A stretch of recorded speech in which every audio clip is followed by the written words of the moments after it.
मैं अभिजीत, उजागर न्यूज से। कहते हैं शिक्षा और स्वास्थ्य किसी भी देश के विकास के दो स्तंभ होते हैं, लेकिन क्या हो अगर इसे व्यापार बना लिया जाए? क्या यह किसी नागरिक के मूलभूत अधिकारों के साथ खिलवाड़ नहीं होगा? जी हाँ दोस्तों, कुछ ऐसा ही खिलवाड़ हुआ है सर्व कृपा हॉस्पिटल में अपनी बीवी का इलाज करा रहे भोलाराम जी के साथ। भोलाराम जी, बिल्कुल निडर होकर बताइए कि आपके साथ क्या हुआ है। साहब, ये सर्व कृपा हॉस्पिटल में लूट मची रखी है। हमारी पत्नी का इलाज यहाँ चल रहा था, लेकिन ये लोग उसको क्या वो कहते हैं वेंटिलेटर। हाँ, ये हमारी मिसिस को उस पर रखकर बोलते रहे कि वो जरूर बच जाएगी, और इतना लंबा बिल बना दिया कि हमारी जेब खाली हो गई। मतलब आपके साथ धोखाधड़ी हुई है? अरे बहुत बड़ी धोखाधड़ी हुई साहब। अभी भी ये लोग कहते हैं कि हमारे पर लाखों रुपया बकाया है, अगर हम वो नहीं चुकाएंगे तो ये हमारी पत्नी की डेड बॉडी नहीं देंगे हमें। देखा दोस्तों, किस तरह इस हॉस्पिटल में एक गरीब आदमी की बीवी का लाश का सौदा किया जा रहा है। बंद कर! अरे बंद कर! अरे चल बाहर निकल! निकल बाहर! ऐसे गुंडे करके जनता की आवाज को दबाओगे? निकल बाहर! अभिजीत देख तुम्हारा कैसे पोल खोलता हूं मैं। अभिजीत पूरे हॉस्पिटल को बर्बाद कर दूंगा मैं। चल चल चल निकल! सेफ नहीं है ये एरिया, चलना यहाँ से। यार तुझे मना किया था, इतने रिस्क मत लिया कर तू। हॉस्पिटल के सामने ये स्टोरी करने से मना किया था तुझे। फुटेज मिला ना? अरे फुटेज मिल गया मेरे भाई, लेकिन तेरी जान चली जाती तो। समझता ही नहीं है छोटी सी बात। अरे भैया कुछ भैया आप आज सगाई है तुम्हारी, वहाँ लड़की वाले घर पे इंतजार कर रहे हैं और तुम अभी तक यहीं हो। अरे विनोद भैया, वो जरूरी ब्रेक थ्रू था, इंतजार नहीं कर सकते थे हम। तेरी होने वाली बीवी भी इंतजार कर रही है तेरा। अरे यार राजीव, तू तो कब तक लड़कियों से भागता रहेगा? आज तो सगाई पक्की है। ले चल। मर्दों से तो कोई प्रॉब्लम है ही नहीं इसको, बस लड़कियों से ही प्रॉब्लम है। चल। अब तो दोनों बहनें एक ही घर में, इससे अच्छी क्या बात हो सकती है आपके लिए? जी पापा, हम तो बहुत लकी है, हमारी प्यारी बहन वर्षा ही हमारी देवरानी बन रही है। क्यों विनोद जी? हाँ राखी जी, बड़ा भाग। हाँ भाई, आप बड़ा भाग वाला है तू। हाँ बैठ बैठ अभिजीत। भाई सच सच बता, पसंद आई हमारी साली साहिबा?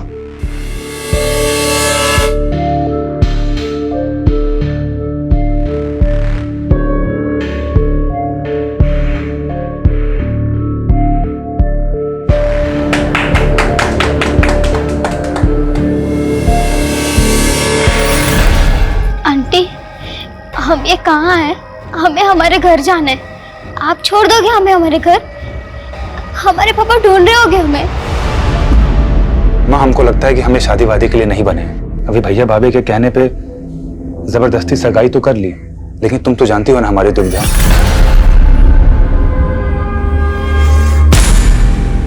माँ, हम इस दुनिया को एक सच बताना चाहते हैं, और वो सच है।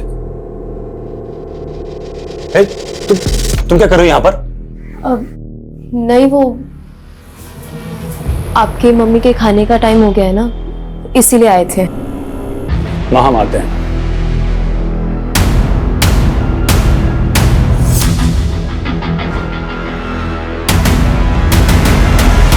हम अक्सर सच्चाई से भागते हैं। उम्र के हर पड़ाव पर कोई न कोई एक ऐसा सच जरूर होता है जो शायद हम सबसे छुपा लेते हैं। दरअसल मैं सबको एक आईना दिखाना चाहता हूं, एक ऐसा आईना जिसे देखकर हम फैसला करें कि आज हम कहां खड़े हैं। आने वाली 15 जून को रात 9:55 पे मैं आपको ऐसे ही कड़वी हकीकत से रूबरू करवाने वाला हूं, जिससे शायद अब तक का सबसे बड़ा पर्दाफाश होगा।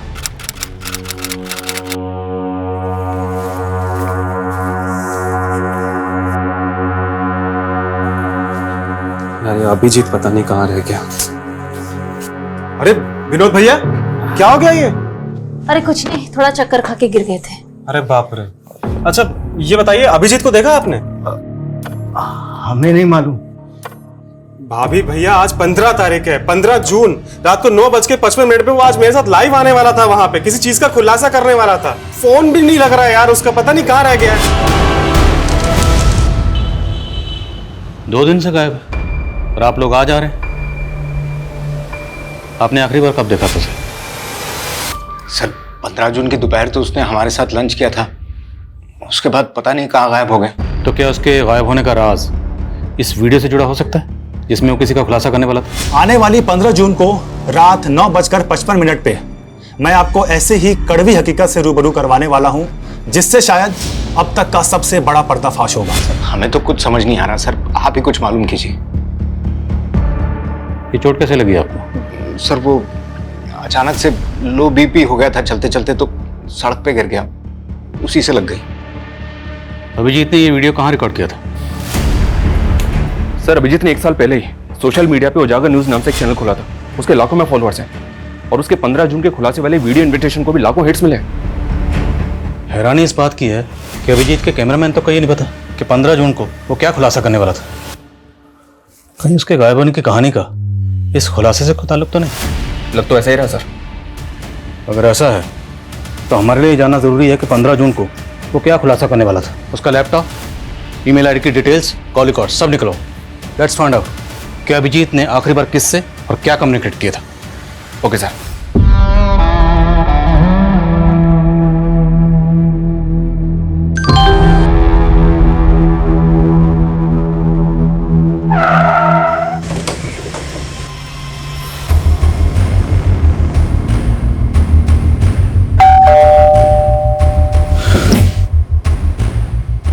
जी, हमें वर्षा जी से बात करनी है।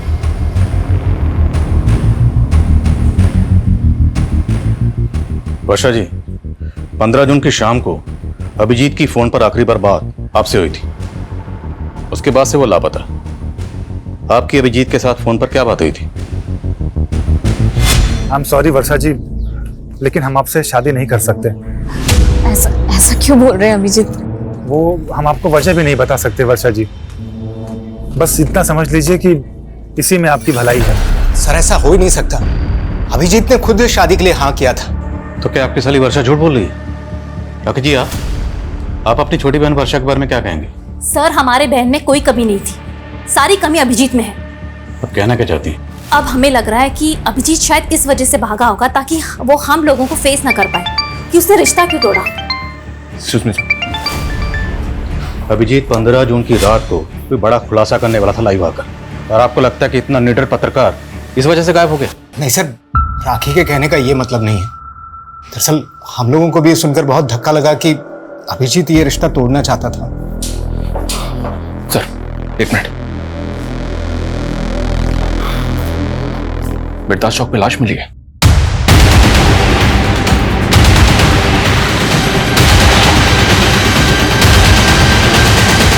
आइए सर। सर लाश बुरी तरह से जली हुई है, चेहरा भी पहचान पाना मुश्किल है, लेकिन उसकी कदकाठी अभिजीत की कदकाठी से मैच कर रही है। तो तुम्हें ऐसा लग रहा है कि अभिजीत की बॉडी है? सर अभिजीत का फोन बिरदास चौक पे ही बंद हुआ था, उसकी फैमिली से शिनाख्त करवा के देखे क्या? सर ये क्या दिखा रहे हैं सर? देखिए, हम मानते हैं कि बॉडी बुरी तरह से जली हुई है, पर हमारे लिए बॉडी की शिनाख्त करवाना बहुत जरूरी है। पर हमें इनकी बॉडी से ये चेन और ये अंगूठी मिली है। ये अंगूठी तो अभिजीत की सगाई की अंगूठी है सर, और ये चेन भी अभिजीत की है सर। ये ले, रोटी खा ले, इतना दुखी मत हो, अब यही हमारी जिंदगी है। ले खा ले, अभी बहुत सारा काम करना है।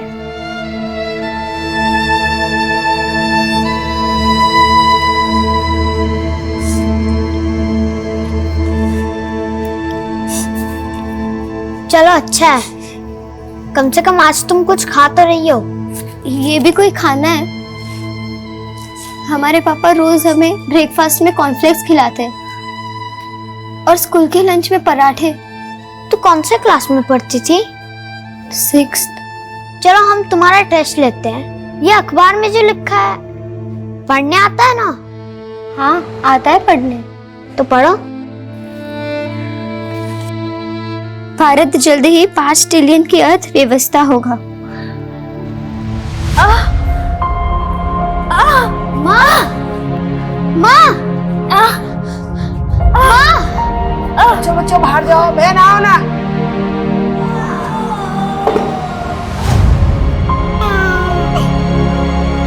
हमारा नया दोस्त आ गया।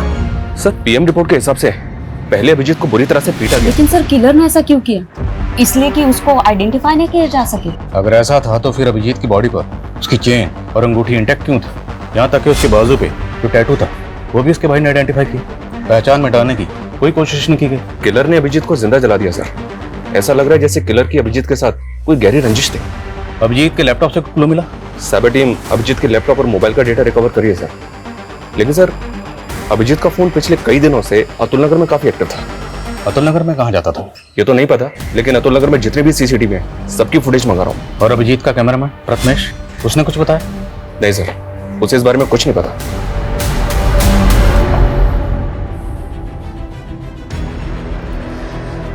अभिजीत एक सच्चे और ईमानदार जर्नलिस्ट थे जिन्होंने अपनी जान की परवाह किए बिना हमेशा सच का साथ दिया। मैं उनका फॉलोअर ही नहीं, मैं उनका सबसे बड़ा फैन भी हूं। मैं आपसे वादा करता हूं, अभिजीत ने जो काम शुरू किया था अब उसे मैं पूरा करूंगा, चाहे उसके लिए मुझे सच्चाई ढूंढने के लिए पाताल लोक ही क्यों ना जाना पड़े, लेकिन सच्चाई को उजागर मैं करके रहूंगा। सर 24 मई की अतुल नगर की एक फुटेज मिली है, ये देखें सर। इसमें अभिजीत लड़कियों का पीछा करता हुआ दिख रहा है। कौन है लड़की? मैं पता करवा रहा हूँ सर। लेकिन सर ये अभिजीत लड़कियों का पीछा क्यों कर रहा होगा? मेरा मतलब एक तरफ इसकी मंगेतर का कहना है कि ये उससे शादी नहीं करना चाहता था और दूसरी तरफ इन लड़कियों के पीछे। सर कहीं कोई अफेयर का तो चक्कर नहीं? तो ये चक्कर क्या है ये तो इन लड़कियों से मिलने के बाद ही पता चलेगा। आंटी वो अभिजीत जी आप। पुष्पा,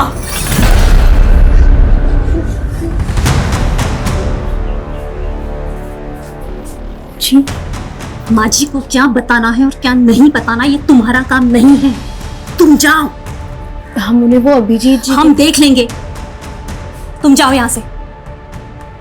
और हाँ, अब से काम पे मत आना। जी अब हम तुम्हें अफोर्ड नहीं कर सकते। हमारी माँ का ख्याल हम खुद रखेंगे। तुम जाओ।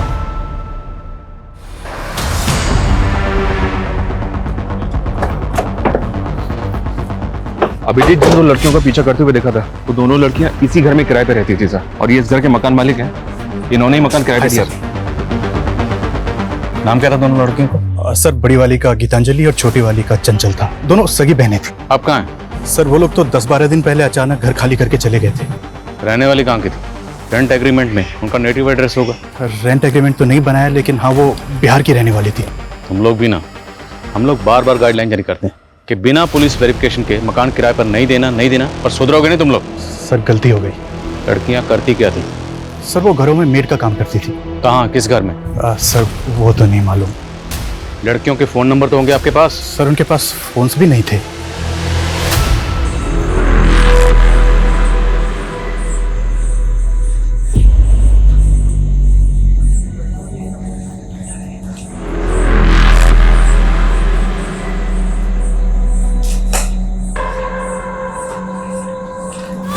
जी सर, मैं अपडेट करता हूँ। जय सर, एक बीएन मेड सर्विसेज नाम की एजेंसी है, इसने चंचल और गीतांजलि इन दोनों का फोटो आइडेंटिफाई किया है।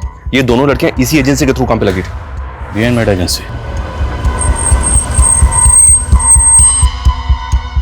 सर ये लड़की गीतांजलि है और ये चंचल। ये दोनों बहनें बहुत मेहनती थी, कभी भी किसी क्लाइंट की कोई शिकायत नहीं आई। लेकिन ये बताइए कि दोनों लड़कियां अब हैं कहाँ? पता नहीं सर, अचानक से इन दोनों ने काम पे आना बंद कर दिया। क्यों? और मालूम नहीं सर। इन दोनों को एक मीणा नाम के एजेंट ने इंट्रोड्यूस करवाया था। इन दोनों लड़कियों के एड्रेस प्रूफ और डॉक्यूमेंट्स हमें दीजिए, और इनका जो एजेंट था मीना, उसकी डिटेल्स भी दीजिए। सर ये एजेंट है मीणा। आप सभी जानते हैं कि अभिजीत मेडिकल माफिया के खिलाफ काम कर रहे थे।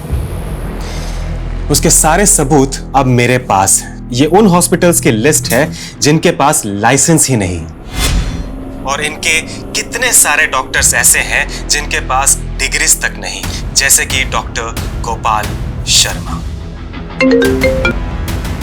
हेलो डॉक्टर गोपाल, जो वीडियो मैंने भेजा है तुमको, उसे मैं बहुत जल्दी अपलोड करने वाला हूँ। तुम चाहते क्या हो? सर कहाँ है? चंचल और गीतांजलि इन दोनों बहनों की आईडी फेक है। क्या? जी हाँ सर, और इन दोनों बहनों का जो एजेंट है मीणा, उसकी भी सारी डिटेल्स फेक निकली। अब इन तीनों का कुछ पता भी नहीं चल रहा है। अभिजीत इन दोनों लड़कियों का पीछा करते हुए देखा गया था। ये दोनों लड़कियां गायब हो गई। क्या इन दोनों लड़कियों और इस एजेंट मीणा की अभिजीत के कत्ल में इन्वॉल्वमेंट तो नहीं? लग तो मुझे भी ऐसा ही रहा सर, कोई ना कोई इन्वॉल्वमेंट तो होनी चाहिए। इन तीनों के लिए लुकआउट नोटिस जारी कर दिया है। सर अभिजीत की मंगेतर वर्षा के बारे में एक बात पता चली है सर, उसकी पहले भी शादी हो चुकी है। What? जी सर, वर्षा का पहला पति कुणाल मर चुका है सर। उसकी मौत संदिग्ध हालात में हुई थी। पहले शोमिता चौक पुलिस इस केस को मर्डर केस मान के इन्वेस्टिगेट कर रही थी, लेकिन उस एसयूवी गाड़ी का कहीं भी पता नहीं चला, इसीलिए उन्होंने इस केस को एक्सीडेंटल केस मान के क्लोज कर दिया। ये अभिजीत मर्डर केस भी कम चौंकाने वाला नहीं, और इन दोनों केसेस की कॉमन कड़ी है वर्षा। वर्षा जी, पहले आपकी शादी होती है कुणाल से और वो बड़े ही फिल्मी अंदाज से मारा जाता है। उसके बाद आपकी सगाई होती है अभिजीत से, वो भी मारा गया है। अब ये महज इत्तेफाक है, इसके पीछे की कहानी कुछ और है। आप बेकार में हमारे बेटी को परेशान करके अपना वक्त बर्बाद कर रहे हैं। अब ये तो आने वाला वक्त ही बताएगा कि किसका वक्त बर्बाद होने वाला है। बस इतना याद रखिएगा, बिना हमारी इजाजत के शहर छोड़ने की गलती मत करिएगा।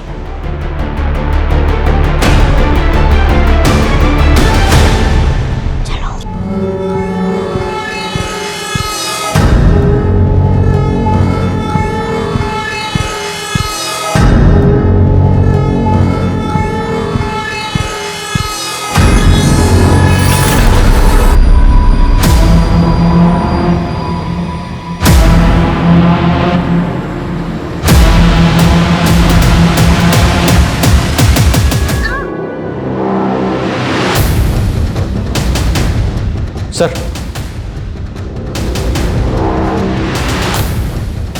साइबर सेल को अभिजीत के लैपटॉप से एक एनक्रिप्टेड फाइल मिली थी जिसको उन्होंने डिक्रिप्ट किया, अभी सेंड किया। क्या इस फाइल में? तू तो चंचल को पहचानने से भी इनकार कर रहा था, ये सब क्या है? सर, चंचल हमारे यहाँ काम करती थी सर। हम उसे पैसे दे दे के थक गए थे, लेकिन उसका लालच बढ़ता ही चला जा रहा था। मजबूर होकर हमने सब बात अभिजीत को बता दी। उसने हमें प्रॉमिस किया कि वो हमारी मदद करेगा। कहानी अच्छी है, लेकिन सिर्फ कहानी, यह हकीकत नहीं है। हकीकत मैं बताता हूँ कि अभिजीत को पता चल गया था कि तुम उस लड़की की मजबूरी का फायदा उठाकर उसको ब्लैकमेल कर रहे हो, उसका रेप कर रहे हो। इसलिए अभिजीत उस लड़की की मदद कर रहा था और तुमने अभिजीत को रास्ते से हटवा दिया। नहीं सर, ऐसा कुछ भी नहीं हुआ सर। शर्मा, ये ऐसे नहीं समझ रहा, जरा समझाओ इसको अच्छी तरीके से। सर, गीतांजलि, चंचल और मीणा ये तीनों अभी भी ट्रेस नहीं हो पा रहे हैं, और राजीव भी इस बात को एक्सेप्ट नहीं कर रहा है कि उसने लड़कियों के साथ कुछ किया है। लेकिन हाँ सर, वर्षा को इन्वेस्टिगेट करते हुए पता चला कि उसके हाथ भी साफ नहीं है। दरअसल कुणाल की मां को अभी भी इस बात का शक है कि वर्षा ने इंश्योरेंस के पैसे के लिए कुणाल को मरवा दिया। कुछ भी साबित नहीं हुआ तो इंश्योरेंस का सारा पैसा वर्षा को मिल गया, और बाद में उसने ये पैसा किसी और अकाउंट में ट्रांसफर कर दिया। किसके अकाउंट में? हाँ, वर्षा ने पैसों की मदद की थी, लेकिन इसमें गलत क्या है? क्या बहन बहन की मदद नहीं कर सकती? कैसी मदद? विनोद को करीब 2 साल से बिजनेस में काफी नुकसान हो रहा था। इनका पार्टनर इन्हें बहुत परेशान कर रहा था, पैसे वापस मांग रहा था। विनोद को पैसे वापस देने थे तो वर्षा ने मदद कर दी। लेकिन परेशानी तो फिर भी कम नहीं हुई। कुछ दिन पहले अटैक हुआ था ना पे। उस दिन पुलिस स्टेशन में इस चोट के बारे में पूछा तो झूठ बोल दिया। सर, वो अचानक से लो बीपी हो गया था, चलते चलते तो सड़क पे गिर गया। लेकिन इन सब बातों का अभिजीत के मर्डर से क्या लेना देना? लेना देना ना हो तो ही अच्छा है, वरना लेने के देने पड़ जाएंगे। एक बात बताओ, तुमने उत्तम को पैसा तो दे दिया था ना? अब तुम भी हम पे शक कर रहे हो। अरे अगर तुमने पैसा चुका दिया था तो लोगों ने हम पे हमला ही क्यों किया? उसी के कारण जो तुमने पुलिस को बताया है। छोटा मोटा पैसा नहीं है ये, और अब तक कर्जा चुकता नहीं हुआ है। इतने के लिए लोग जान ले लेते हैं। शुक्र करो तुम अब तक जिंदा हो। सर, ये दोनों बहनें जितनी सीधी नजर आ रही हैं उतनी है नहीं। आज की दुनिया में कोई भाई या बहन अपनी प्रॉपर्टी या पैसा बिना लिखा पढ़ी के किसी को नहीं देता है, और वो भी अपनी बहन के पति के कर्ज को उतारने के लिए। विनोद के बिजनेस पार्टनर से कंफर्म करो, दोनों बहनों का कांटेक्ट अच्छे से चेक करो। तो तूने विनोद पे अटैक करवाया था? अटैक कैसा?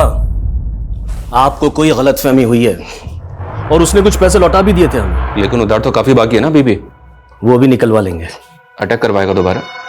विनोद ने कंप्लेन नहीं लिखवाई ना, फिर क्यों बाल की खाल उतार रहे हैं? और वो फुद्दू हमारे खिलाफ बोलने की हिम्मत भी नहीं करेगा। हाँ, हमसे बहुत बड़ा गलती हो गया। अगर हम अभिजीत को पहले ही सब कुछ बता दिए होते तो शायद वो हमें इस मुसीबत से निकाल चुका होता। ले लो, 70 लाख है इसमें। 70 लाख? ये 70 लाख तो सिर्फ आपके हुए ना डॉक्टर साहब, और आपके बाकी के नेक्सस के 70 लाख वो कौन देगा? हेलो नेताजी, एक लोकल जर्नलिस्ट मुझे धमकी दे रहा है। अगर आपकी मेहरबानी हो जाती तो। डॉक्टर साहब, हम स्वच्छ छवि वाले नेता हैं, ना तो खुद खाते हैं ना कभी किसी को खाने देते हैं। अब आपने कांड किया है, आप भुगतेंगे। लेकिन नेताजी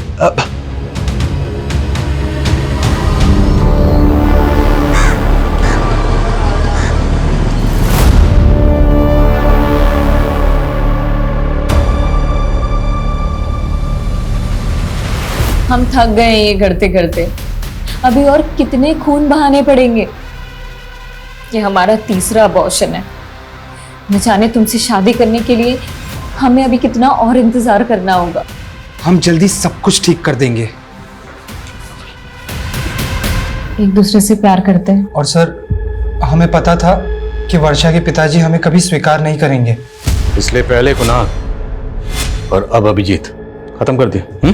नहीं सर, हमने ऐसा कुछ नहीं किया है। 15 जून को अभिजीत की आखिरी बार फोन पे बात तुमसे हुई थी? जी सर, हमारी बात जरूर हुई थी, पर बात कुछ और हुई थी। इस पर एक और नई कहानी। एक्चुअली सर, हम आपसे झूठ बोल रहे थे। हम किसी और से प्यार करते हैं। अरे लेकिन वर्षा, ये सब तुम हमको सगाई से पहले बता सकती थी ना। हाँ अभिजीत, लेकिन हम क्या करते, हम मजबूर थे। अभिजीत, क्या आप एक फेवर कर सकते हैं? आप खुद ही पापा को कह दीजिए ना कि आप शादी नहीं करना चाहते। लेकिन अभिजीत माना नहीं। तुम दोनों को लगा कि तुम दोनों की पोल खोल देगा, इसलिए तुम दोनों ने उसकी जान ले ली। वैसे तुम्हारे लिए किसी मासूम की जान लेना कोई बड़ी बात नहीं है। 3 अबॉर्शन तो पहले ही करा चुके हो। और तुम अपनी बहन राखी को किस बात के पैसे दे रही थी? सब उसको हमारे अफेयर के बारे में पता चल गया था। बोली कि अगर हमने उसे पैसे नहीं दिए तो वो हम दोनों को फंसा देगी। सरासर झूठ बोल रही है वो सर। अगर उसकी करतूतों के बारे में पता होता तो उसकी जान ले लेते। हमने सिर्फ विनोद का कर्जा उतारने के लिए उससे पैसे लिए थे और कुछ भी नहीं था। तो आप कहना चाहती हैं कि आपकी बहन और उसके आशिक ने मिलकर अभिजीत को मार दिया? उनकी बात वो जाने सर, हमने कुछ नहीं किया। क्या जोड़ी है दोनों बहनों की? छोटी वाली बड़ी पे इल्जाम लगा रही है और बड़े वाली छोटी पे। कोई बात नहीं, वक्त आने पर सब पता चल जाएगा किसकी कहानी सच्ची है किसकी झूठी।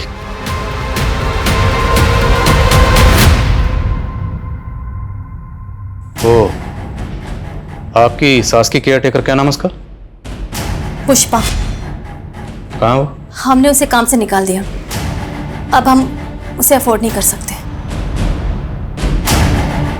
रहती कहाँ वो? एड्रेस दीजिए।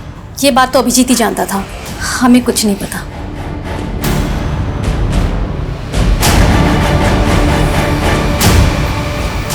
सर, कहीं राखी पुष्पा को लेकर भी तुमसे कुछ नहीं छुपा रही है? हो सकता है कि इसी ने पुष्पा को जानबूझ कर गायब कर दिया क्योंकि वो कोई राज जानती थी। या फिर पुष्पा को खेल कर गए। इस राखी पे कड़ी नजर रखो और पता करो कि पुष्पा कहाँ गायब है, और उसके लिए लुकआउट नोटिस जारी करो।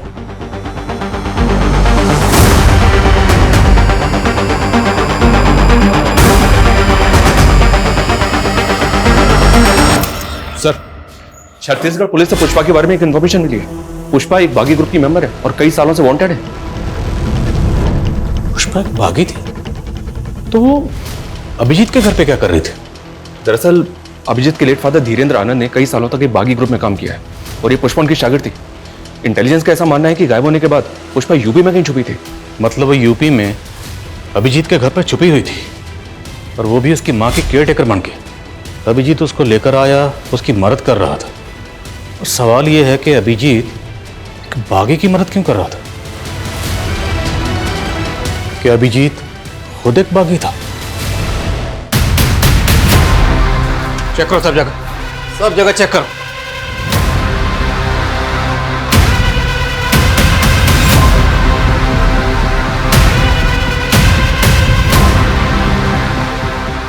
सर, बहुत गलत कर रहे हैं आप। एक ईमानदार पत्रकार की छवि के साथ में खिलवाड़ कर रहे हैं आप लोग। फिलहाल तो हम जा रहे हैं, लेकिन अगर हमें बाद में पता चला कि अभिजीत के साथ मिलकर आपने बागियों का साथ दिया था तो हम आपको नहीं छोड़ेंगे। चलो। ओ 172, चल मुंह धो ले और काम पे चल। अब यही तेरी किस्मत में लिखा हुआ है। तैयार कर ले अपने आप को इन सब चीजों के लिए। जब 135 का बच्चा बड़ा हो जाएगा ना, तुझे ही ट्रेनिंग देनी है। यहाँ पे माँ बाप हो या बच्चा, सब किस्मत के हाथों बंधे हुए हैं।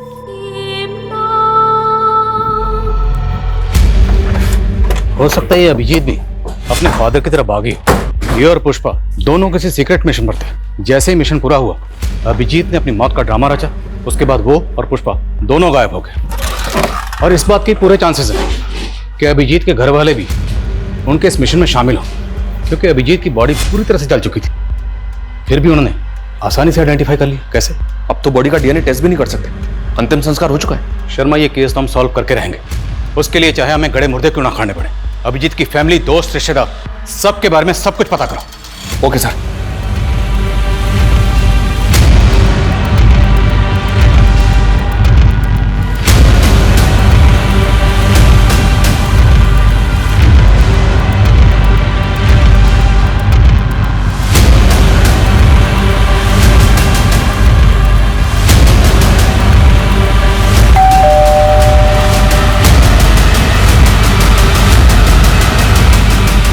सर, इतना सारा कैश? सर ये मेरा कैश नहीं है सर। तो किसका? सर ये तो अभिजीत का है। अभिजीत के लिए फंड इकट्ठा कर रहा है। आखिर ये अभिजीत करना क्या चाहता है? अभिजीत? सर उसका तो मर्डर हो गया ना। साले, अभी बोल रहा है अभिजीत का कैश। सर ये उसी की ईमानदारी का मोल है जो हम बेईमानी से कमा रहे हैं। मैं, राखी और उत्तम साथ में मिलकर के ये काम कर रहे हैं सर। तुम्हारी छोटी बहन वर्षा का नीरज से अफेयर और तुम्हारा अपने पति के बिजनेस पार्टनर उत्तम से अफेयर। अति उत्तम। सर हमारा कोई अफेयर नहीं है। हमने सोचा था कि विनोद उत्तम के साथ बिजनेस करके सेटल हो जाएगा, लेकिन आलसी घाटा करके बैठ गया। ओ मैडम, यहाँ मैं मुनाफा या घाटा जानने के लिए नहीं बैठा हूँ। तुम तीनों ये बताओ कि अभिजीत को क्यों मारा? सर हमने अभिजीत को नहीं मारा है, बल्कि उसकी मौत का फायदा उठा करके हमने सिर्फ डॉक्टर गोपाल शर्मा से पैसे ठगे थे। सर प्रथमेश ने हमें बताया था अभिजीत के मेडिकल स्कैम खुलासे के बारे में, तो हमने उत्तम की ताकत का इस्तेमाल किया ताकि कोई डॉक्टर हमें परेशान करे तो उत्तम संभाल लेगा। तो 15 जून की रात को अभिजीत यही खुलासा करने वाला था? नहीं सर, वो तो सच में उसने हमसे सीक्रेट रखा था। वो कुछ और बात थी और उसी की वजह से उसकी जान गई है सर। तुम तीनों को तब तक तोड़ेंगे जब तक सच नहीं कबूलोगे। नीलम, तोड़ो। डॉक्टर गोपाल की कुंडली निकलवाओ। पूरे चांसेस है कि 15 जून को अभिजीत जो खुलासा करने वाला था वो उसी डॉक्टर के खिलाफ हो। हेलो, क्या आप मुझे डिटेल्स मिल कीजिए।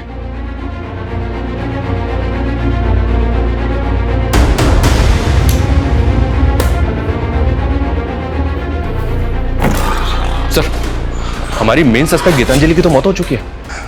गीतांजलि मर चुकी है? जी हाँ सर, ये देखिए कोई बॉडी क्लेम करने के लिए नहीं आया तो उसका अंतिम संस्कार कर दिया। चौंकाने वाली बात यह सर कि गीतांजलि की कलाई पे बिल्कुल वैसा ही टैटू था जैसा अभिजीत की कलाई पे था।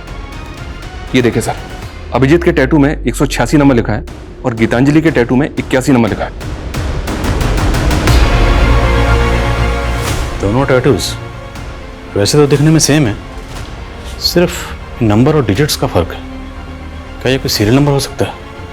और इन टैटूज का हमारे सस्पेक्ट्स में से और किससे कनेक्शन हो सकता है? राजीव, वर्षा, नीरज, राखी, प्रथमेश, उत्तम या फिर पुष्पा? अभिजीत और गीतांजलि के बीच का कॉमन कनेक्शन है राजीव, लेकिन सर राजीव का तो कहना है कि वो इन टैटूज के बारे में कुछ नहीं जानता। पर अभिजीत की कलाई पर वैसा ही टैटू क्यों है जैसा कि गीतांजलि की कलाई पर है? गीतांजलि की बहन चंचल से इसका पता चल सकता है। चंचल तो खुद गायब है। खा लो दीदी, खाली पेट रहने से कुछ नहीं होता और हमें बहुत कुछ करना है। हमें निकलना है यहाँ से। यहाँ से कोई नहीं निकल सकता। नहीं दीदी, हम निकलेंगे यहाँ से। कोई आने वाला है हमें बचाने। तुम ना ऐसे सपने मत देखो, ये सपना कभी पूरा नहीं हो सकता। सर चंचल के बारे में हमने अभिजीत को मार्च में बता दिया था। उसके बाद अप्रैल में अभिजीत बिना किसी को बताए 20 से 25 दिन के लिए किसी असाइनमेंट पर बाहर चला गया था। हाँ, अभिजीत अप्रैल में काफी दिनों तक नहीं था और उस दौरान उसने हमको कॉल भी नहीं किया था। मार्च में वो टैटू उसके हाथ में था? नहीं, तब तो नहीं था, लेकिन जब वो वापस आया तो हमने वो टैटू उसकी कलाई में देखा। तो आपने उससे पूछा कि वो टैटू उसने कहाँ बनवाया था और क्यों बनवाया था? नहीं सर, ऐसा तो उसने कुछ नहीं बताया। सर पहले तो हमें भी अजीब लगा था क्योंकि वैसा ही टैटू चंचल की कलाई पर भी था। नहीं, ऐसा तो नहीं कि गीतांजलि और चंचल का उन टैटू से कोई ऐसा राज जुड़ा था जो अभिजीत जानना चाहता था, इसलिए उनको पीछे कर रहा था। लेकिन सर वो ये सब जानने के लिए अपनी कलाई पे वैसा ही टैटू क्यों बनवाएगा? और ये अभिजीत अप्रैल में 20-25 दिन के लिए कहाँ गायब था? और ये सवाल अब भी वहीं का वहीं है कि वो 15 जून की रात को 9:55 पर ऐसा क्या खुलासा करने वाला था?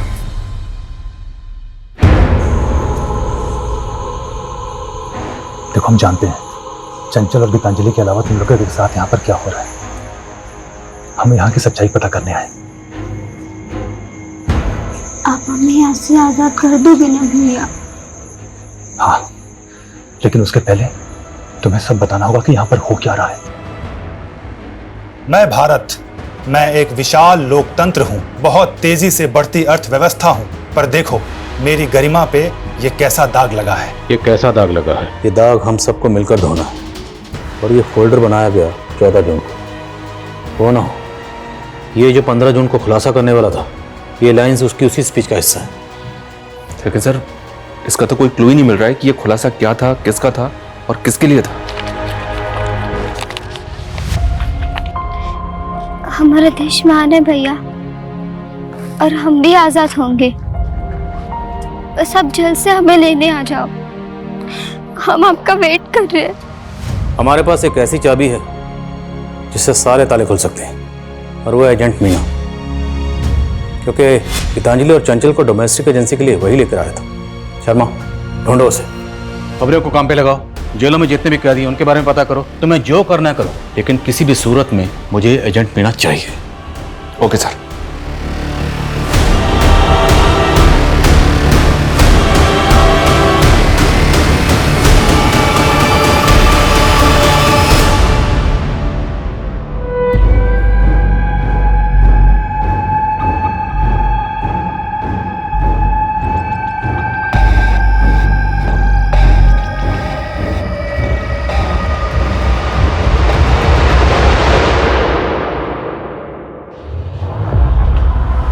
मीना, क्या करो? साहब, ये सब लड़के तो बंदे मजदूर हैं। इन्हें तो मैं शहर के बाहर से अपने टेम्पो में लेकर आता हूँ। मेरा काम है इन्हें घरों में काम दिलाना, और अगर कोई गड़बड़ करने की कोशिश करते तो हमको वापस कैंप भेज देते हैं। कैसा कैंप? कहाँ है ये कैंप? कैंप के बारे में मैं कुछ नहीं जानता। ये तो मुझे शहर के बाहर एक जगह पे मिलती हैं सब। कैंप का कोई बंदा लेके आता है इनको। ये सब करवाता कौन है? मालिक कौन है? साहब, इसके बारे में मुझे कुछ नहीं पता। सबसे पहले हमें ये पता करना होगा ये कैंप है कहाँ। इस नेक्सस ने बहुत गहराई तक अपनी जड़ें फैला रखी। ड्रोन कैमरा यूज करने की परमिशन निकलो। पूरा शहर और उसके आसपास जितने एरिया सब जगह स्कैन करो। कोई भी एरिया छूटना नहीं चाहिए।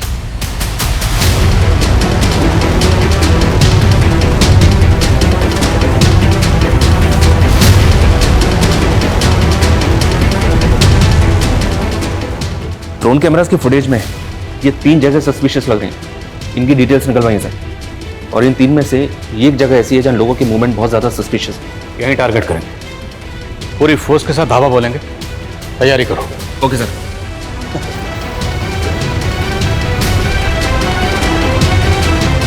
पुलिस! अरे पुलिस! अरे भागो!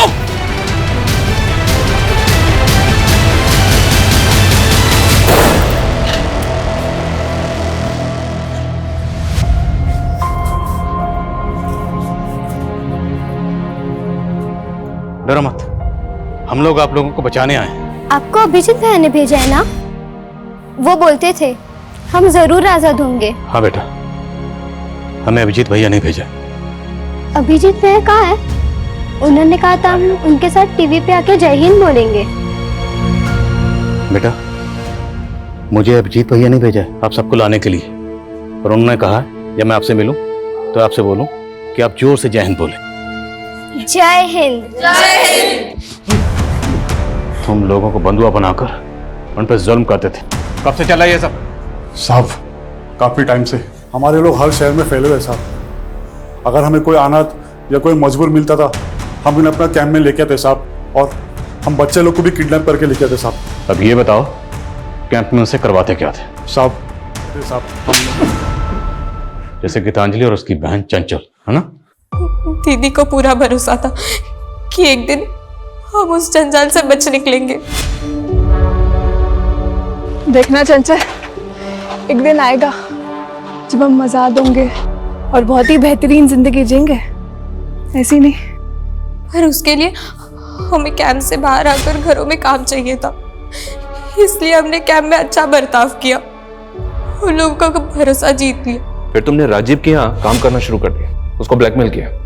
हमारी पूरी कमाई तो वो मीना ले जाता था और हमें अपनी जिंदगी शुरू करने के लिए कुछ पैसों की जरूरत थी, और इसलिए हमारे पास और कोई रास्ता नहीं था। लेकिन राजीव ने अभिजीत को सब बता दिया। हाँ, लेकिन अभिजीत भैया को ब्लैकमेलिंग से ज्यादा उस गिरोह के बारे में चिंता थी।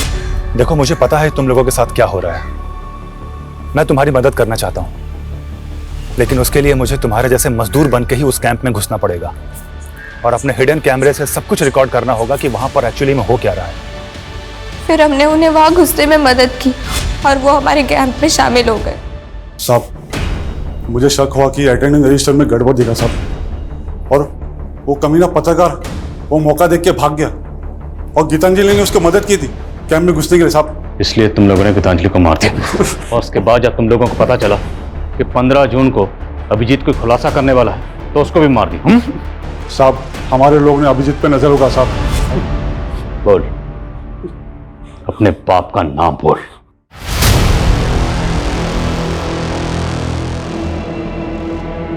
धर्मेंद्र सिंह सर मीटिंग में है। सर सर सर सर चलो। हाँ, धर्मेंद्र जैसा बड़ा नेता इस नेक्सस का मास्टरमाइंड होगा, ताज्जुब हो रहा है सर। उस फैक्ट्री में तकरीबन 150 औरत मर्द और 50 से ज्यादा बच्चों के साथ इस तरह का दुर्व्यवहार किया जा रहा था। ये जानने के बाद बहुत तकलीफ हो रही है। लेकिन सर, पुष्पा का इस गिरोह से कोई लेना देना नहीं, हालांकि वो अभी तक गायब है। सर, हमने उसकी रिपोर्ट नेशनल एजेंसी को दे दी है। ये बहुत ही अफसोसनाक है कि एक तरफ जहां हमारे मुल्क में 5G टेक्नोलॉजी लॉन्च हो रही है, हमारे मुल्क की इकोनॉमी तेजी से आगे बढ़ रही है, वहीं आज भी 2022 में भी एक तरफ काला अंधेरा छाया हुआ है, जहां कुछ लोगों के साथ अमानवीय बर्ताव किया जा रहा है।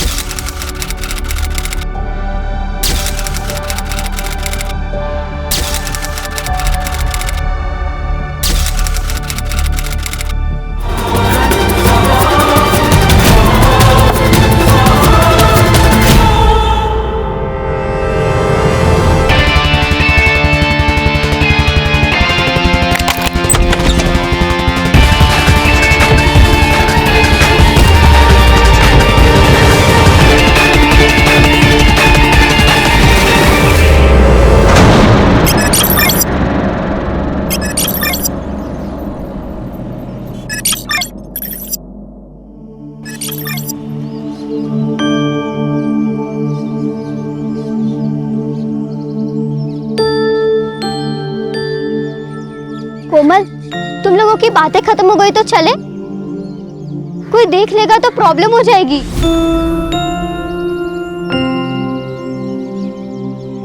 तारा, तू ना बहुत डरती है।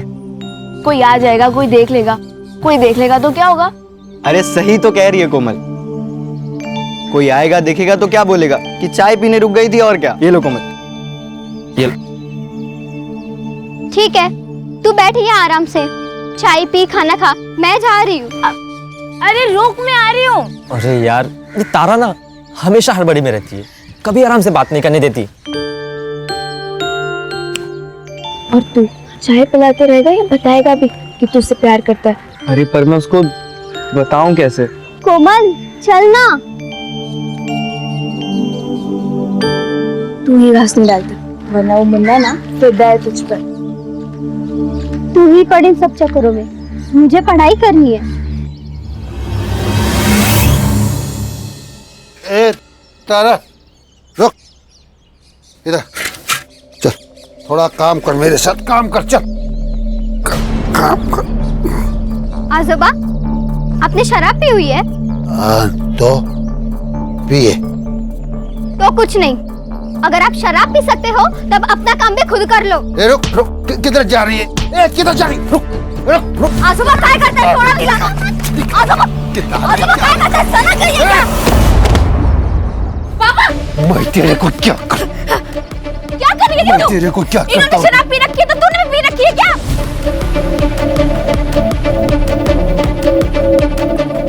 अरे आई, समझाना है ना तो अपने बाप को समझाओ। ये दारू के चक्कर में पूरे घर का नरक बना के रखा है।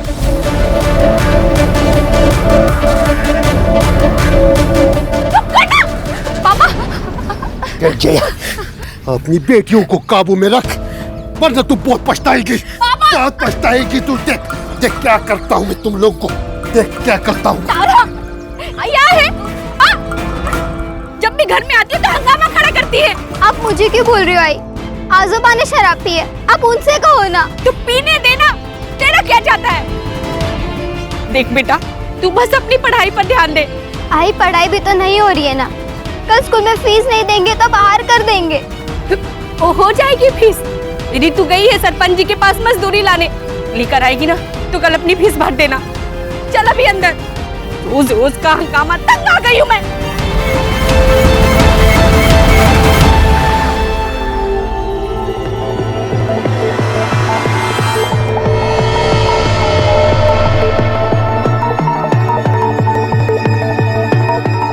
मालकिन,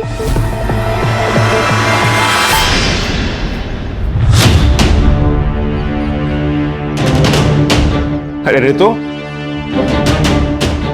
कैसे आई तुम? वो मालिक मजदूरी के पैसे दे दीजिए। अच्छा, ये ना, आजा आजा, देता हूं मैं।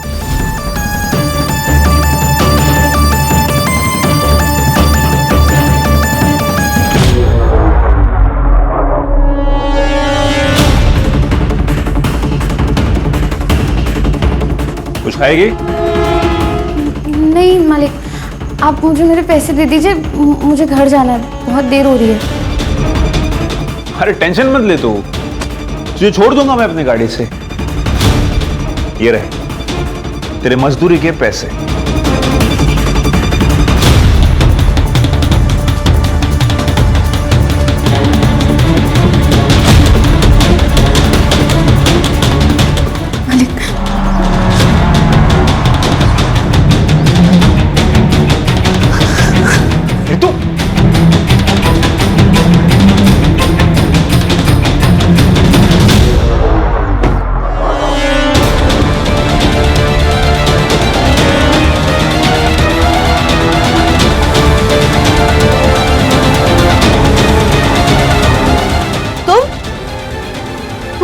आंगनवाड़ी वाली मुक्ति की बहन है ना?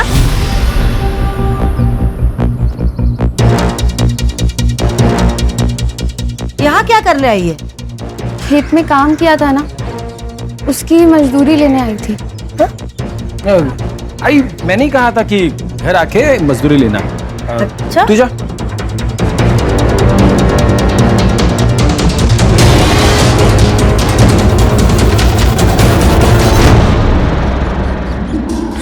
जरा अभी समझ नहीं है ना, 3 महीने बाद गांव में मुखिया का चुनाव है।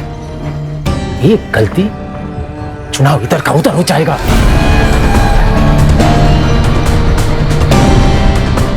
अरे कुछ नहीं होता दादा, आप खामा में टेंशन ले रहे हो। वैसे आप तो एक तैयार है। चलो चलो, पीते पीते बात करते चलो। अरे चलो यार। ठीक है काकी, तो आपकी वो वैसे भी मायके गई हुई है, उन्हें प्रेगनेंसी के 4 महीने बाद एक टीका लगवाना था, वो आप उन्हें फोन करके बता दीजिए, वो किसी भी डॉक्टर से लगवा सकती है। हाँ बोल दूंगी। काकी थोड़ा पानी मिलेगा, प्यास लगी थी। लाती हूँ, रुको।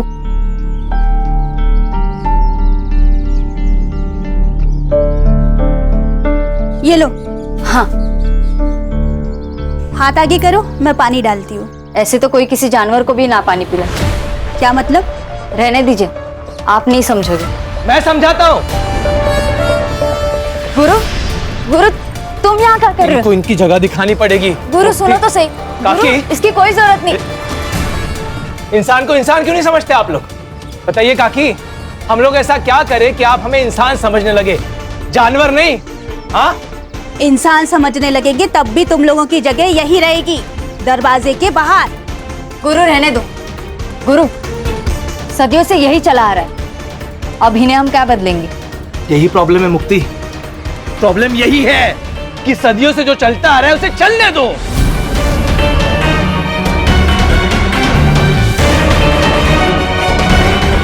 कि नहीं?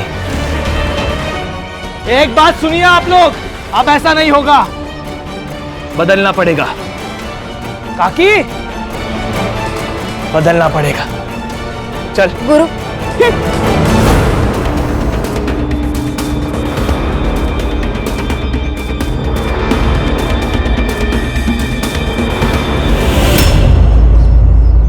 हाँ बताओ, क्या हुआ तुम्हारे साथ? आज शाम को मैं खेत से काम करके वापस लौट रही थी, तभी वो एकलव्य ही था जिसने हमला किया? हाँ सर। मतलब 6 फुट के आदमी को तुम मार के भाग गई? हाँ सर, ऐसा ही हुआ। हंस क्यों रहे हैं आप? ओ नेताजी, चुनाव जीते नहीं हो तुम जो सवाल पूछने लगे। ये मेरा थाना है और सवाल मैं ही पूछूंगा। लेकिन पहले आप हमारी कंप्लेंट तो लिखिए। अरे कंप्लेन तो लिख लेंगे मैडम, क्या जल्दी? और वैसे भी आप लोगों की बात सुनिए तो सामने वाली पार्टी की भी तो सुननी पड़ेगी ना। नमस्कार चंद्रकांत साहब। नमस्ते ताई, आइए। कशायद सब ठीक।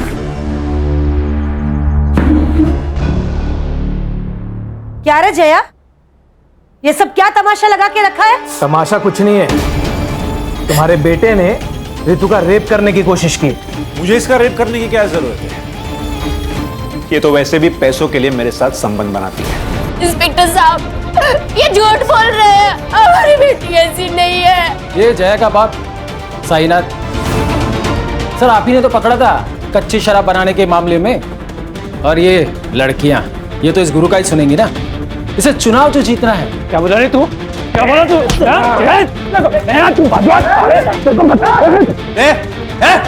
छोड़ दे, बाहर निकलो, बाहर निकलो। और तुम दोनों उठो, बाहर निकलो। लड़की से धंधा करवाती और यहाँ पे तमाशा करती है। चल बेटा, नहीं जाएंगे। ये लोग कुछ भी बोलेंगे और आप इनकी बातों पर यकीन कर लोगे? आप हमारी कंप्लेंट लिखिए, वरना यही पुलिस स्टेशन के बाहर मैं खुद को आग लगाकर जान दे दूंगी।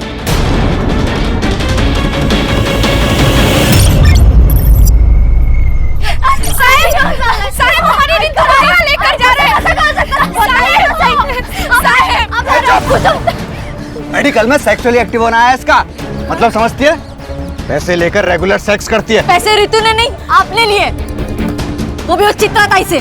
जब ज्यादा बोली ना तो पूरे परिवार को अंदर कर दूंगा। रिपोर्ट दर्ज करवाते हो।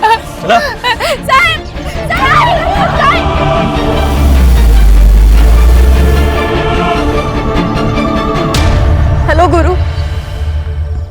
इंस्पेक्टर साहब, अगर आप रितु के ऊपर प्रोस्टिट्यूशन का चार्ज लगा रहे हैं। आप फिक्र मत कीजिए, मेरे पुलिस स्टेशन में जिसने जो जुर्म किया है उसे उसकी सजा मिलेगी। ऐसे सजा देंगे आप? चुप। देखिए, आप लोग मिलके मामला निपटा लीजिए, वरना अगर केस हुआ तो दोनों को अंदर जाना पड़ेगा। अरे सर, हम तो केस करना ही नहीं चाहते थे, ये तो इन लोगों की जिद थी कि एफआईआर हो। अभी भी अगर कॉम्प्रोमाइज हो तो हमारी तरफ से मैटर खत्म। कॉम्प्रोमाइज? भाई किस बात का कॉम्प्रोमाइज? पैसे देकर फर्जी रिपोर्ट बनवा ली, अब पुलिस के साथ मिलकर हमें डरा रहे हो? है? क्या बोला तू?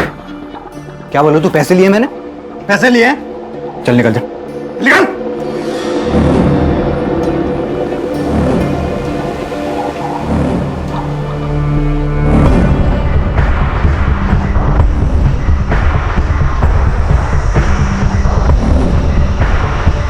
जया, सुनो मेरी बात, ये कोर्ट कचहरी का मामला है और केस खत्म होने के लिए सालों लग जाते हैं। ये केस लड़ने के लिए और ये वकील बाबू को फीस देने के लिए पैसे हैं तेरे पास?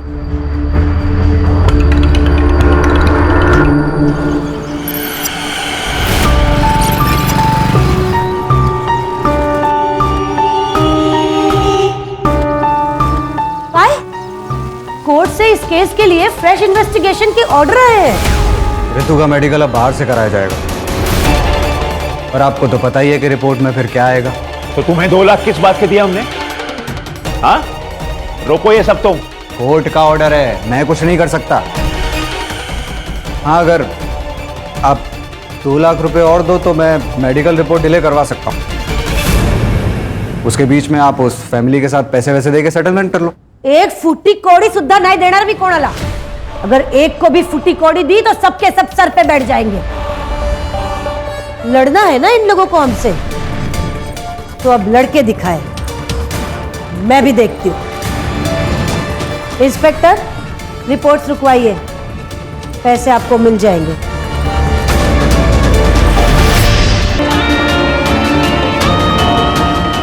कोमल, तू ना इस तारा के साथ मत घुमा कर।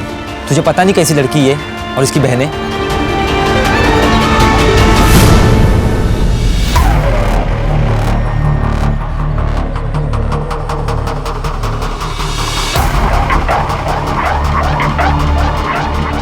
ए, क्या तांजा कर रहा रे? हैं? जरा इधर आइए ना। ये जो लड़की अंदर गई उसका रेट क्या है? क्या बोला थे? वो तो गांव वाले बोल रहे थे, सब चलता है इधर।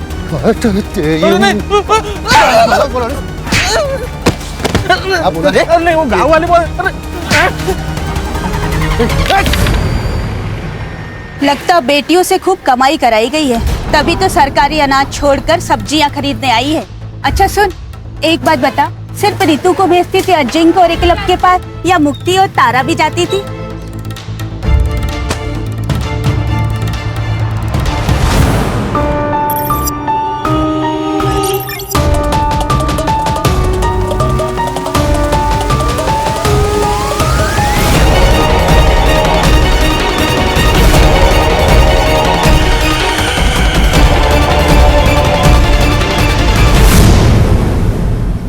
हाँ मुक्ति दीदी बोलिए। हेलो कोमल, तुम्हें तारा ने कुछ बताया? वो कहाँ गई है, किस काम से गई है? नहीं दीदी, उसने तो कुछ नहीं बोला, बस बोला काम है और चली गई। ठीक है।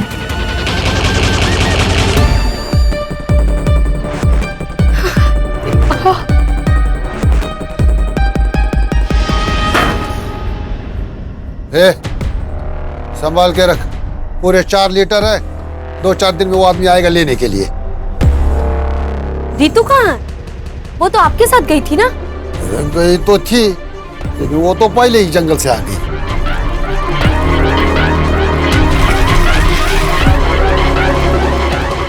आजोबा, मेरी तबीयत ठीक नहीं लग रही है, मैं जा रही हूँ।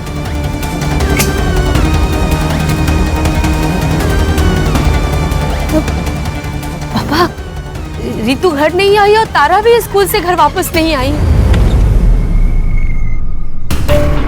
मेरा नाम मुक्ति कौरी है, मैं अम्बेवाड़े गांव से हूँ।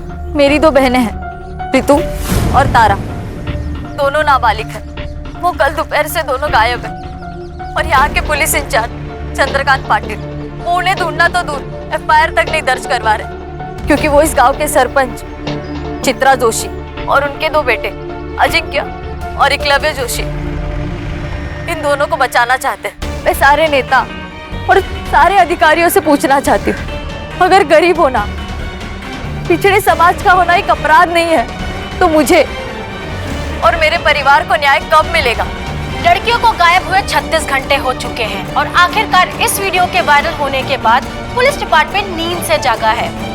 अम्बेवाड़ी पुलिस स्टेशन की पूरी टीम को सस्पेंड कर दिया गया है और एक नई टीम को असाइन किया गया है। अब देखते हैं ये टीम क्या कमाल दिखाती है। Now it's up to them कि वो जल्द से जल्द रितु एंड तारा कोरी को सही सलामत ढूंढ निकाले। सर, ये लोकल पुलिस ने बहुत गलत काम किया है इस मामले में। ना रेप अटेम्प्ट की FIR दर्ज की, ना किडनैपिंग की। इसलिए देखिए हमारे पास आया है काम, जल्द से जल्द दोनों लड़कियों को ढूंढना है और हमारे डिपार्टमेंट के ऊपर जो कीचड़ उछाले जा रहा है इसको रोकना है। ये भीड़ क्यों है यहाँ इतनी? पुलिस प्रशासन, पुलिस प्रशासन, पुलिस प्रशासन, पुलिस प्रशासन, पुलिस प्रशासन, पुलिस प्रशासन, पुलिस प्रशासन। चुप! क्या हो रहा है? क्या है? चुप! क्या है इतना पब्लिक? पीछे हटाओ इनको। क्या हुआ? चलो चलो। जय हिंद सर। क्या चल रहा है? जय हिंद। पब्लिक इतना क्यों है यहाँ? सर वो जो मिसिंग केस थी 2 बहनों की अम्बेवाड़ी गांव से, सर अब वो मिसिंग केस नहीं रहा, अब वो मर्डर केस बन गया है। कुछ देर पहले वहाँ एक लाश मिली है लड़की की। मतलब मार दिया उसको? नहीं सर, जो लाश मिली है वो उन दोनों बहनों में से किसी की नहीं है। फिर किसकी है लाश?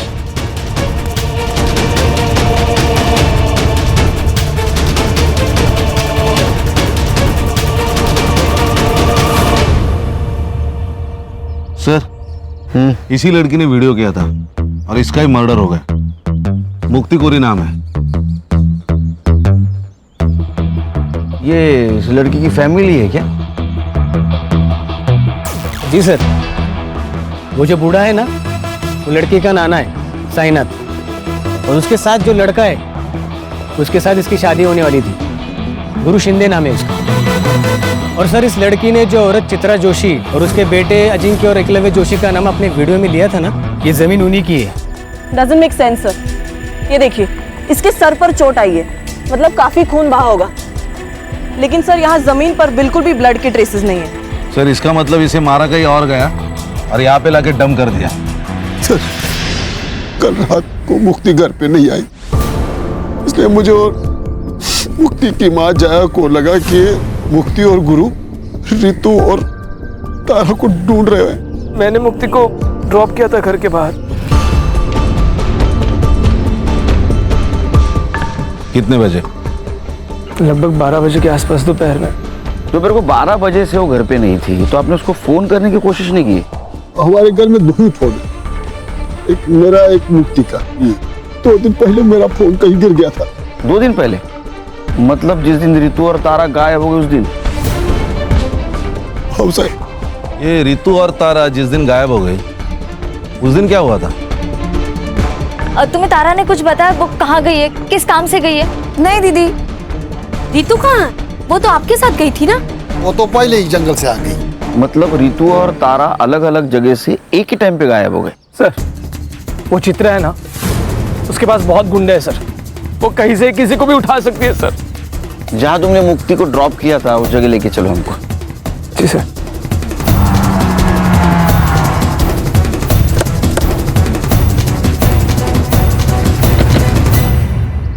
सर यहीं पे मुक्ति को ड्रॉप किया था मैंने, वो सामने घर है सर, यहाँ से वो पैदल गई थी। चलो घर दिखाओ। यस।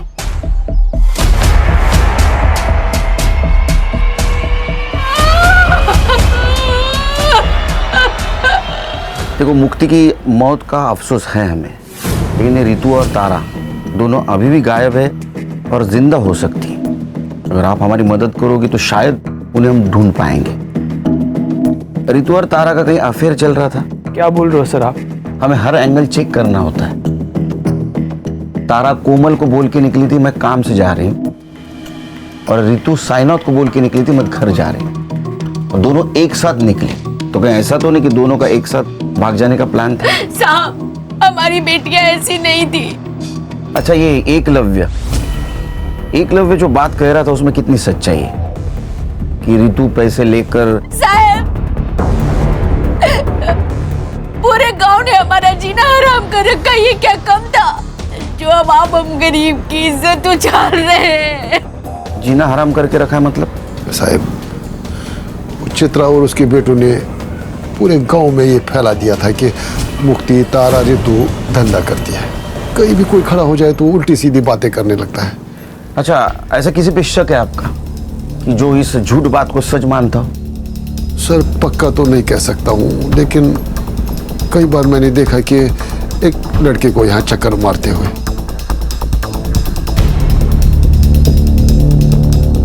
कौन है वो लड़का? साहब नाम तो नहीं पता है, लेकिन हाँ वो बाजार में कोई गिरीश नाम का आदमी है, उसके घर पे भाड़े पे रहता है। सर यहाँ कुछ भी नहीं है। अरे एक बात खटक रही है, दोपहर 12 बजे यहाँ से कैसे कोई गायब हो सकता है? सर कहीं रितु और तारा की तरह मुक्ति का भी तो प्लान नहीं था गायब हो जाने का? एक काम करो, तुम और संग्राम मार्केट जाओ। जी सर। और साईनाथ जिस लड़के के बारे में बता रहा था उससे बात करो। मैं और खान चित्रा के घर जाते। चल।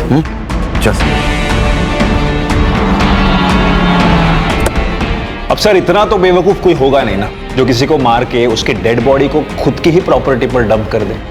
सर ये सब हमारे खिलाफ साजिश है ताकि मेरा नाम उछले और मैं बदनाम हो जाऊं। ऐसा कोई क्यों करेगा? सर 3 महीने बाद हमारे गांव में मुखिया का चुनाव है और ये मुक्ति जिस समाज की है 40% डिसाइडेड वोटर है, जो किसी को भी वोट देंगे तो ऑब्वियसली वो जीत जाएगा। और ये मुक्ति का मंगेतर गुरु वो भी इस बार चुनाव लड़ने वाला है और इसीलिए उसी ने ये रेप अटेम्प्ट का मुद्दा बहुत उठाया। लेकिन मुक्ति ने जो वीडियो बनाया है उसमें उसने तुम लोगों का नाम लिया है। मुक्ति गुरु की होने वाली बीवी थी, वो उसकी बात नहीं सुनेगी तो किसकी सुनेगी? तुम दोनों में से एकलव्य कौन है? मैं हूं सर। और रितु कह रही थी कि तुमने उसका रेप करने की कोशिश की और तुम्हारा कहना है कि रितु पैसे लेके कोई भी काम करने के लिए तैयार होती है। हाँ तो मेरा मतलब है रिपोर्ट में भी हुई है ना। अरे रिपोर्ट गया खड्डे में, उसमें कुछ भी हो, लेकिन शायद पुलिस वाले दोस्तों ने तुम्हें ये नहीं बताया कि 17 साल की लड़की नाबालिग होती है, उसके साथ सेक्स मतलब रेप, वो भी उसकी मर्जी के साथ हो या ना हो। इसलिए बेटा तुम तो जेल जाओगे।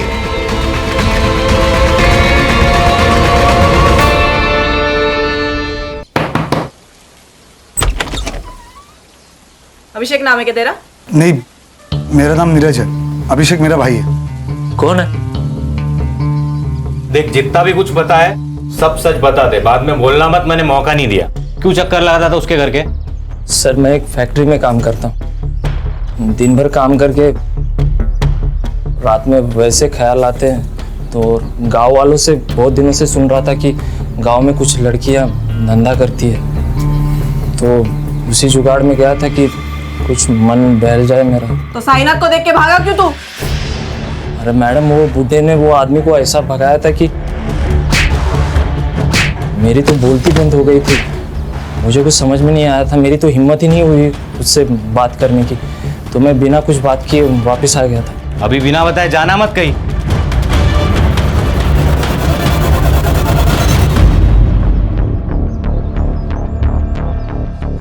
भाई हम तो फंस गए यार।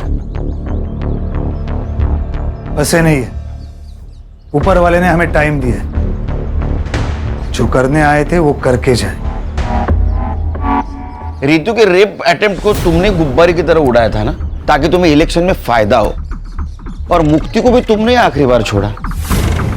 कहीं ये तुम्हारा रचा हुआ नाटक तो नहीं है ना? क्या प्लानिंग थी तुम लोगों की? मेरी यही प्लानिंग थी कि अपने समाज को अन्याय के खिलाफ लड़ना सिखाओ, और उसकी शुरुआत मैंने अपने घर से की है। सर, पुलिस स्टेशन से फोन था।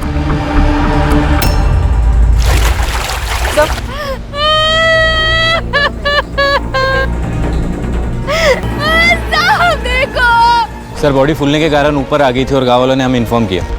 बॉडी फूलकर अगर ऊपर आई है तो इसका मतलब 2 दिन हो गए बॉडी को। सर, ये दोनों बहनें जब गायब हुई उसी दिन या उसके दूसरे दिन इन दोनों को मार दिया होगा। सर, मुक्ति डेस्परेटली अपनी दोनों बहनों को ढूंढ रही थी। इट्स पॉसिबल कि उसने उन्हें ढूंढ लिया हो और इस वजह से मुक्ति को मार दिया गया। मुक्ति की सीडीआर रिपोर्ट और पीएम रिपोर्ट का क्या हुआ? सर, शाम तक मिल जाएगी, मैं अपडेट करता हूँ। पता तो चले मुक्ति पहले मरी, ये दोनों लड़कियां। कितने साल हो गए रे तेरे को पुलिस डिपार्टमेंट में? सर 7 साल। तो 7 साल में एक बात पता नहीं चली, 17 साल की लड़की नाबालिग होती है, उसके साथ सेक्स मतलब रेप ही होता है, वजह कुछ भी हो। और वो एकलव्य कह रहा था ना कि रितु के साथ वो पेड सेक्स करता है, फिर भी एफआईआर क्यों नहीं दर्ज की उसके खिलाफ? सर मैं जांच कर रहा था। किस बात की जांच कर रहा था? सर वो रितु का नाना है साईनाथ। सर वो अवैध शराब बनाता है, उसकी शराब पीकर एक आदमी मर गया कुछ महीने पहले सर। तो चित्रा ने उसकी कंप्लेन की थी, मैंने सोचा कि एफआईआर से पहले एक बार जांच कर लूं। ये कोर्ट के आदेश के ऊपर दूसरी बार मेडिकल हुआ था रितु का, तो उसका रिपोर्ट क्यों नहीं फाइल में? कैसे होगा सर? ठीक से काम करता तो होता ना। मैंने लैब में फोन किया था सर, शाम तक रिपोर्ट मिल जाएगी। कितने पैसे लिए रहे तूने चित्रा से? सर 4 लाख रुपए। तेरे 4 लाख की वजह से 3 मासूम लड़कियों की जान गई। रिपोर्ट करो इसकी हेडक्वार्टर में। सर गलती हो गई सर, अब नहीं होगा सर। हाँ, लेके जाओ इसको। चल चल चल।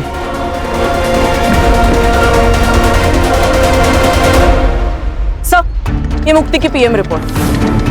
सर पर चोट लगने की वजह से जो ब्लड लॉस हुआ है उस वजह से मौत हुई है उसकी, रेप नहीं हुआ है उसके साथ। सर उसकी सीडीआर भी आ गई है सर, ये देखिए। इसके मुताबिक मुक्ति की लास्ट लोकेशन वही थी जहां गुरु ने उसे ड्रॉप किया था, और साईनाथ की लास्ट लोकेशन गांव के जंगल की नहीं, उसके एग्जैक्ट अपोजिट एक शमशान हुए वहां की है सर। और उसके 200 मीटर पे अजिंक्य का सेलफोन एक्टिव था सर, सेम टाइम पे। ये दोनों एक साथ क्या कर रहे थे शमशान भूमि में?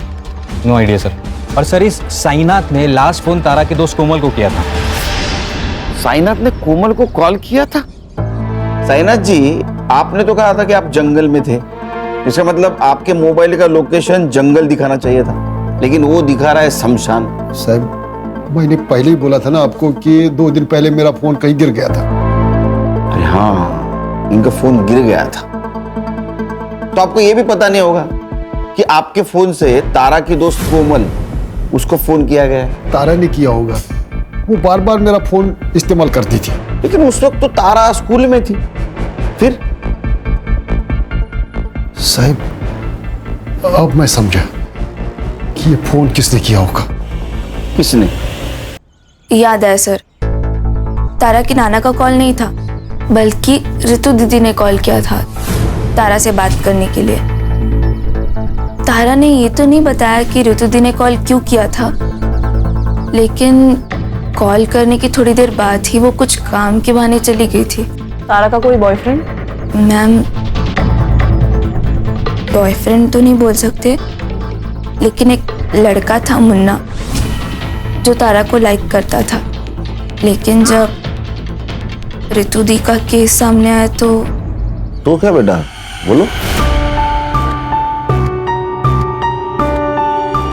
तीनों बहनों के चर्चे पूरे गांव में है, लेकिन ये ऐसे सती सावित्री बन रही है ना, जैसे इससे सीधा कोई है ही नहीं। कहना क्या चाहता है तू? अरे मैं क्या कहना चाहूंगा, मैं तो यही बोल रहा हूँ कि अगर पैसे लेकर ही ये सब करना था तो मुझे भी बोल देती। थोड़े पैसे देकर मैं भी मजे ले लेता। और अबे रुक कोमल, लेके जा तारा को यहाँ से। इनको छोड़ूंगा नहीं, तू देख लेना। इस थप्पड़ का बदला ना मैं लेके रहूंगा।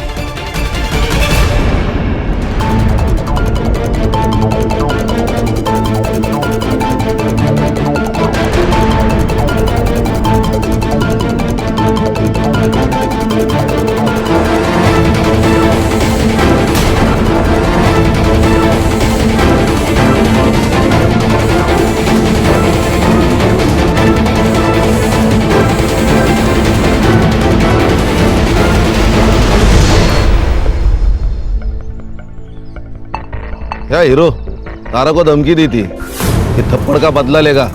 सर, यहाँ खाने कमाने से फुर्सत नहीं, बदला क्या लूंगा? मैं तो हमेशा अपने दुकान पर ही रहता हूँ। आप चाहे तो अभिजीत से पूछ लीजिए। अभिजीत कोमल का बॉयफ्रेंड ना? ये तारा जब गायब हुई उस वक्त तू कहाँ था रे? उस वक्त साहब मैं घर पे था साहब। मैं घर पे था? अरे हीरो, तू कहाँ था रे? मैं तो यही दुकान पे था साहब।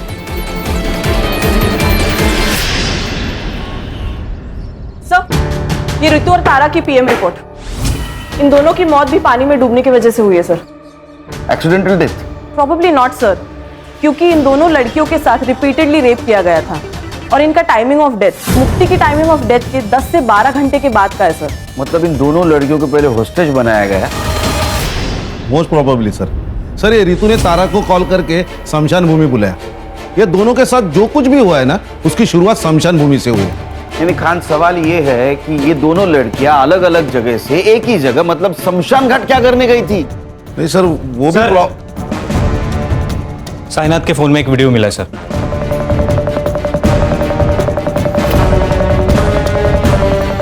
ये करने गई थी। ये ले तेरे पैसे। तुम्हें क्या लगता है कि तुम पैसों से कुछ भी खरीद सकती हो? अपने बेटे की आजादी भी। जब पैसे नहीं लेने थे तो मुझे बुलाया क्यों? ताकि तुम्हारी सच्चाई पूरी दुनिया के सामने ला सकूं कि कैसे तुम्हारे बेटे ने मेरे साथ गलत किया और तुम उसकी गलतियों पर पर्दा डालने के लिए कितने भी पैसे लुटाने को तैयार हो। अच्छा, क्या कर लेगी तू? बता, क्या कर लेगी? रितु ने तुम्हें मांडवली के लिए बुलाया, ये वीडियो बनाया, और ये वीडियो प्रूफ के तौर पे समाज के सामने ना आए, इसलिए तुम सबने मिलकर उन दोनों बहनों को मार दिया। सर, हमने किसी को नहीं मारा। तो अजिंक्य क्या कर रहा था स्मशान में? उसको मैंने ही कहा था रुकने के लिए। एक्चुअली त्या दिवशी मी ऑफर केली होती जयाला, पर तब दोनों बहनों ने ना बोल दी कि हम केस वापस नहीं लेंगे। और फिर अचानक एक दिन रितु का फोन आया कि 10 लाख रुपए में वो केस वापस लेने को तैयार हो गई है। तब मुझे लगा कि कोई तो साजिश जरूर है, और इसीलिए मैंने अजिंक्य को कार में बिठा के रखा और मैं खुद कैश लेके उसके पास गई थी। और वही हुआ जो मैंने सोचा था। रितु ने वीडियो बना लिया। अच्छा, क्या कर लेगी तू? क्या बिगाड़ लेगी तू मेरा? बताती हूँ मैं क्या बिगाड़ लूंगी। मैंने उनको पकड़ने की कोशिश की, लेकिन दोनों बहनें भाग गई। झूठ बोल रही हैं आप। आपको आपके दोनों बेटों को बचाना था, किसी भी कीमत पर। अरे, बचाना था रेप केस से, एक रेप केस से बचाने के लिए मैं अपने बच्चों को क्या ट्रिपल मर्डर केस में फंसा दूंगी?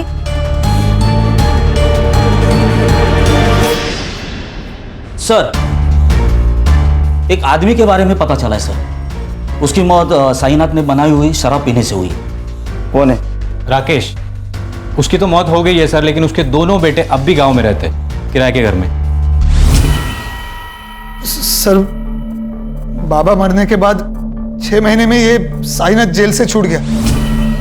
हमें उसे बस वापस जेल भेजना था। जेल भेजना था क्या ऊपर भेजना था? नहीं सर, उसे जेल भेजना चाहते थे हम लोग। बस इसके लिए उसकी भट्टी का पता लगाना जरूरी था, ताकि पुलिस को उसकी भट्टी के बारे में बता सके सर। लेकिन इस बार साईनाथ ने भट्टी अपने घर पे नहीं लगाई थी सर, तो भट्टी के बारे में जानने के लिए उसके ऊपर नजर रखना जरूरी था, इसलिए हमने गांव में किराए पे घर लिया था सर। उससे बदला नहीं ले पा रहे थे, इसलिए उसका बदला लेने के लिए तुमने इन दोनों लड़कियों को मार दिया? नहीं सर। नहीं सर, बदला लेना चाहते थे सर हम, लेकिन कानूनी तरीके से सर। हाँ, गैर कानूनी तरीके से नहीं सर। संग्राम सर, बैठ। तू तो कह रहा था वो रितु और तारा जिस दिन गायब हो गए उस दिन तू घर पे था, लेकिन तेरा मोबाइल लोकेशन स्मशान का दिखा रहा है। ए, चल फटाफट बता, सर का गुस्सा बहुत बेकार है। तू सह नहीं पाएगा, चल बोल। बताता हूँ साहब, बताता हूँ साहब। मैं तारा के पीछे गया था, लोगों से सुना था कि वो लोग पैसे लेकर सोती है, इसलिए मैंने सोचा मैं भी ट्राई करता हूँ। तो उसने नहीं माना, इसलिए तूने उसको मार दिया? नहीं साहब, मैं तो घर वापस आ गया था। वो लोग मिलके कुछ तो प्लानिंग कर रहे थे। वो लोग किसी की तो वीडियो बना रहे थे। मुझे लगा अगर मैं इनको कुछ बोलूंगा कि ये लोग मेरी वीडियो ना बना ले, इसलिए साहब बिना कुछ बात किए मैं वहां से लौट आया। मैं सच बोल रहा हूँ, मैंने कुछ नहीं किया साहब, मैंने कुछ नहीं किया साहब। वो कार वाले लोग ने कुछ किया होगा। कौन सी कार? साहब, जब मैं वापस लौट रहा था, लौटते वक्त मैंने एक कार देखी, वो शमशान की ओर जा रही थी। कौन थे कार में? उतना मैं देख नहीं पाया, लेकिन कुछ इलेक्शन के स्टिकर्स लगे हुए थे कार पे। ये थे क्या? नहीं। ये? हाँ मैडम, ये था। सर, ये इसके पास तो कोई कार नहीं है। कार इसके पास नहीं है, इसके दोस्त के पास है। एक मिनट। मेरी 2 बहनें हैं, रितु और तारा, दोनों नाबालिग हैं। वकील बाबू, तुम्हारी गाड़ी स्मशान भूमि के स्पॉट हुई और उसमें मुक्ति के ब्लड के ट्रेसेस भी मिले।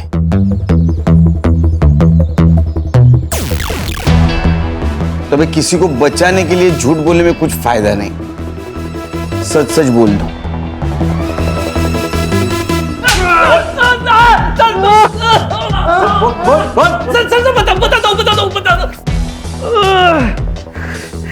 बोलो।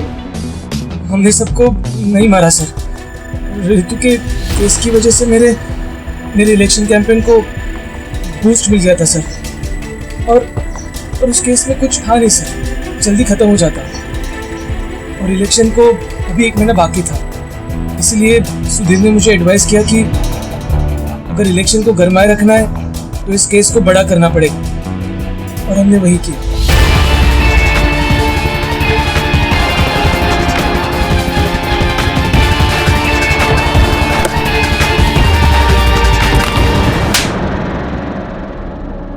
सर, मुझे लगा कि मैं पहले किडनैपिंग के केस को उछालूंगा, बाद में मर्डर केस बना दूंगा, लेकिन एक दिन पहले मुक्ति को पता चल गया कि मेरा इन्वॉल्वमेंट है। कैसे पता चला? सर, जल्दबाजी में तारा का स्कूल बैग कार में रह गया। झूठ मत बोलो गुरु, ये बैग तारा का ही है, और अगर तुम मुझे सच नहीं बता रहे हो कि ये बैग तुम्हारे कार में कैसे आया, मैं अभी के अभी जाके पुलिस स्टेशन में सब कुछ सच बताऊंगी। ये सब तुमने किया है। मुक्ति, बात सुन।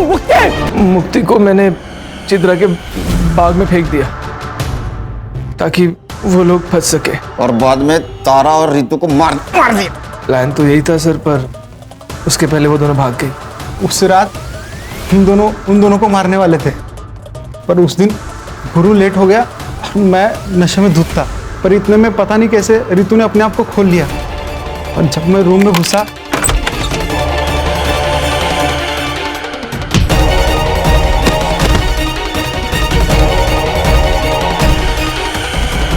मैं जब तक अपने आप को संभालता वो भाग चुकी थी। तुमने नहीं मारा तो किसने मारा? जिस हालत में वो भागी थी उस हालत में हमारे अड्डे से सिर्फ वो 3 जगह जा सकती थी, हॉस्पिटल, पुलिस स्टेशन और घर। हॉस्पिटल हमारे गांव में है नहीं सर, चंद्रकांत की वजह से पुलिस स्टेशन वो जा नहीं सकती थी, तो हम घर में चले गए और हमारा अंदाज़ा सही निकला।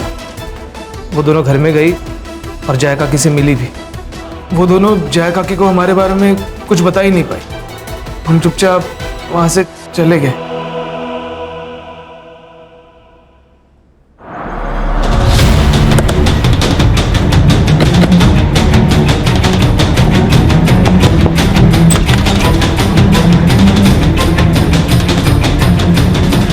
एक बार झूठे केस में रितु का नाम आने पर पूरे गांव वालों ने उसका जीना हराम कर दिया था, और जब उसके साथ सही में बलात्कार हुआ तो ये कौन मानता साहब कि वो दोनों अपने बलात्कारी को नहीं जानती थी।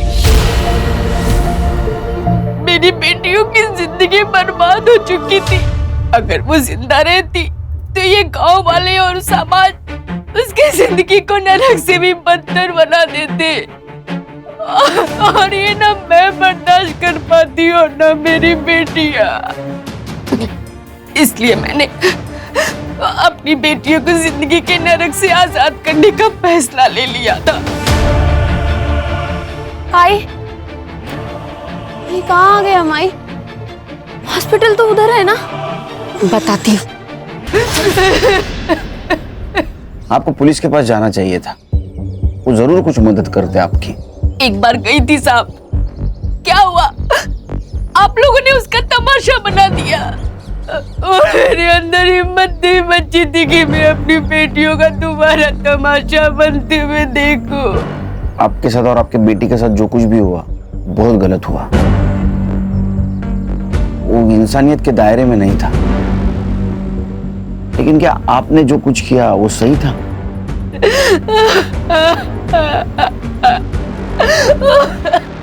सर, सिर्फ इसलिए कि कोई हमारे जाति धर्म का नहीं है, हम उसके साथ इतना गंदा बर्ताव कैसे कर सकते हैं?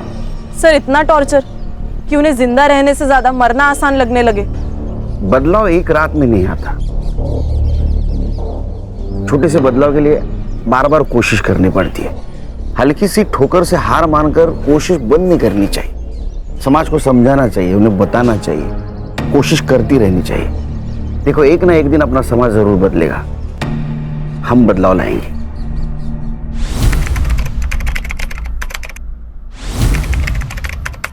क्राइम पेट्रोल्स के और भी दिलचस्प कहानी देखने के लिए हमारे चैनल को सब्सक्राइब करें और बेल आइकॉन दबाना न भूलें।